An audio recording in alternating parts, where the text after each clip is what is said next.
What is going on, everyone? This is Eric coming at you from just outside of Hartford, Connecticut, and today we're going to be discussing the Warren Sapp trade, which occurred during the 1995 NFL Draft.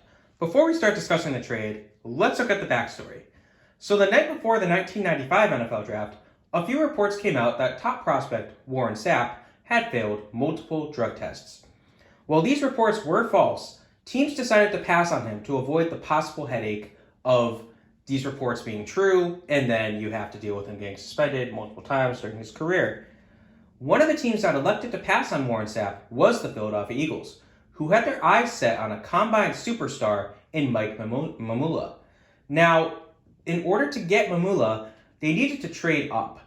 Tampa Bay was willing to trade down, and fortunately for them, Warren Sapp fell into their laps. So how did this trade work out? We're going to start by looking at the Philadelphia Eagles.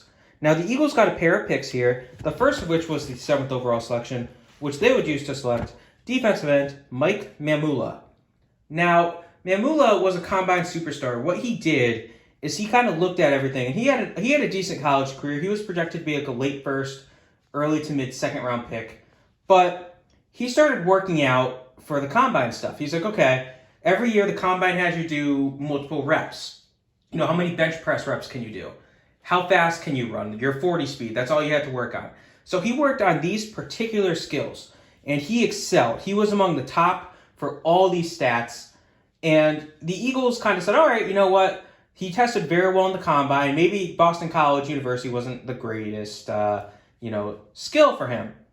Maybe it wasn't a good system. So they took a chance. How did it work out? Well, Mamula had 41 tackles and 5.5 sacks as a rookie in 95. And then he had a strong year in 96, as he would record 52 tackles, 8 sacks, 3 forced fumbles, and 3 fumble recoveries, one of which was actually returned for a touchdown. Now, he had a decent year in 1997, as he would register 53 tackles with 4 sacks. However, he missed the entirety of the 1998 season with a torn ACL. He had a strong bounce-back year in 1999, recording the only career interception of his obviously career, which he would return for a touchdown, a career-best 8.5 sacks, 3 forced fumbles, and 40 tackles. Now, he had a decent year in the year 2000, as he would record 23 tackles and 5.5 sacks. However, he decided to retire after the year 2000 due to multiple injuries starting to catch up with him. All in all, many people call Mamula one of the biggest busts in Philadelphia Eagles history. I would disagree. I would say, all things considered, yeah, they could have had Warren Sapp, but not considering this trade, Mike Mamula was a solid player who is consistently underrated just because of his role in this trade.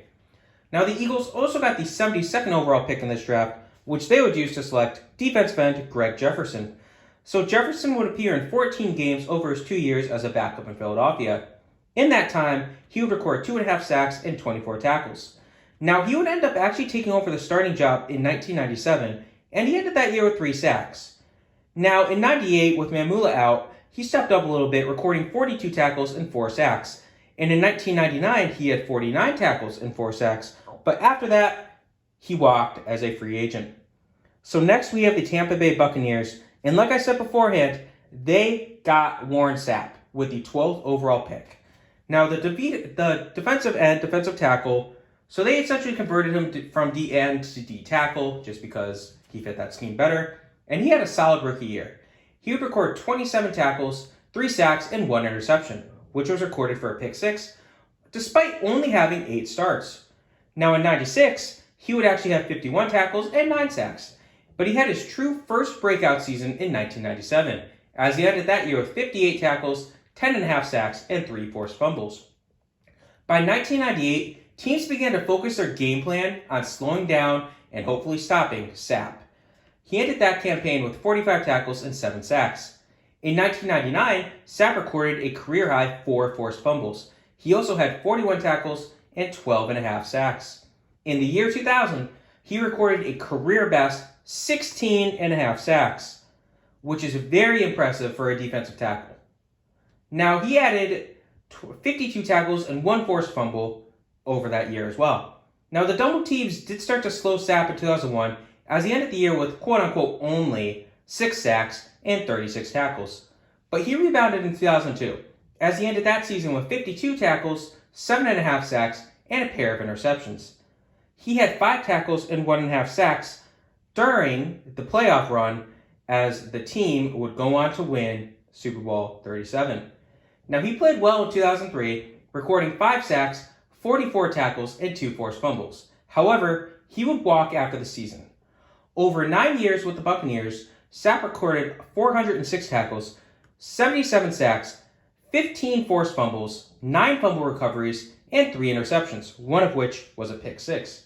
He was a 1-time Super Bowl champion, 1-time Defensive Player of the Year, 4-time First Team All-Pro, 2-time Second Team All-Pro, 7-time Pro Bowler, and he is a member of multiple groups including the Pro Football Hall of Fame, Tampa Bay Buccaneers Ring of Honor, NFL 1990s All-Decade Team, and the NFL 2000s All-Decade Team. Mostly due to what he did with other teams, but you got to give him credit for what he did with Buccaneers in his couple years there in the 2000s. He has also had his number, 99, retired by the Buccaneers. Very good pick by the Buccaneers. They took I guess you could say, a little bit of a risk, but it really wasn't in hindsight. Now, the Bucs got 2 more picks in this deal, the next of which that we're going to look at is the 43rd pick, which was used to select safety Melvin Johnson. Now, Johnson was a backup as a rookie, recording 26 tackles with 1 interception. He would become a full-time starter in 1996, as he ended that year with 80 tackles and a pair of picks. He was moved back into a backup role, though, in 1997, ending the year with 51 tackles and 1 pick. But after that year, he would be traded to the Kansas City Chiefs in exchange for a 1999 6th-round pick. This would be the 182nd pick, and it would be traded to the Jacksonville Jaguars in exchange for a pair of picks in 99. Now, they got the 195th pick, which they would use on fullback Lamar Glenn, and the 233rd pick, which they would use on running back Autry Denson. And I grouped them together because they both failed to make the team out of training camp. Now, lastly, the Buccaneers also got the 63rd pick in the 95 draft. They would trade this away, but we will be discussing this in its own video, which will be out at some point in the near future, as they would essentially trade up to get Derrick Brooks, who was another key piece of their defense for years. So the Buccaneers won the 1995 NFL Draft hands down. Despite this, how did the other teams do? So we'll start with the Kansas City Chiefs, who got safety Melvin Johnson. Now, Johnson spent a single year as a backup, recording only 8 tackles and 1 sack before walking as a free agent. Lastly, we have the Jaguars, who got the 182nd pick in the 1999 draft. With that, they would select defensive tackle Marlos Leroy, who would make 6 tackles over 2 years on the team before he was cut. So all things considered, it's pretty clear who wins this trade. I mean, the Buccaneers, Warren Sapp. If you're around my age, if you're older than me, even if you're younger than me, you probably know who Warren Sapp is. He was one of the most dominant defensive tackles in the league's history. And if you're an Eagles fan like me, you probably don't remember Mike Mamula if you're around my age or younger. But if you're older, you definitely know who he is. Anyways, I hope you guys enjoyed this trade. This was the Warren Sapp trade breakdown. Have a good rest of your day.